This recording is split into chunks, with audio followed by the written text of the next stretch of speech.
Bon dia a tots. Estem aquí a The Han, acabem de descarregar els patins i davant meu tinc a Gerd Lerno, que és un dels membres de l'organització d'aquí del Campionat d'Europa a Bèlgica. Buenos días, Gerd. Gracias. Buenos días, ¿cómo estás? Buen día, pues, en catalán. Buen día. En catalán, sí, sí. Muy bien, muy bien. Te veo aquí practicando catalán. ¿Cómo ha ido esta descarga?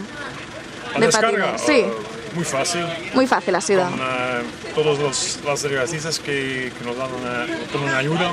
Ajá, muy bien. ¿Y este campeonato cómo se prevé? ¿Cómo crees que irá? Un campeonato difícil, creo. ¿Sí? ¿Por qué? Un viento variable. Ajá. Un viento que cambia de dirección, cambia de fuerza. Difícil, creo. Sí, me han dicho Pero, que las... Sí, di. estamos muy contentos, que tenemos tantos regatistas de Cataluña, sí. Ajá.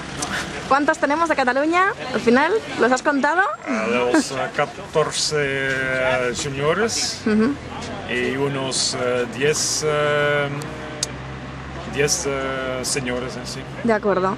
¿Y cuántos seniors tenéis de Bélgica o de otros países? Seis de Bélgica. Sí.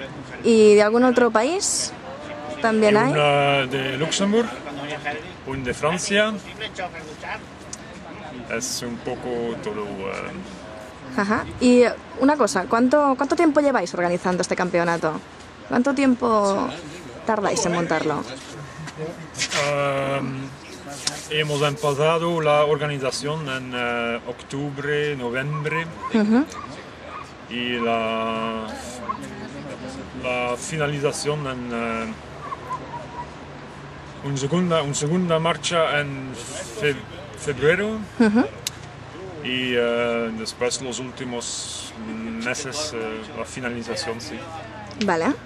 Bueno, pues no sé si quieres añadir alguna cosa más y si no, por hoy creo que ya estará. Seguiremos hablando estos días. Okay. ¿De acuerdo? De acuerdo. Gracias, Gerd. Ánimo. Adiós.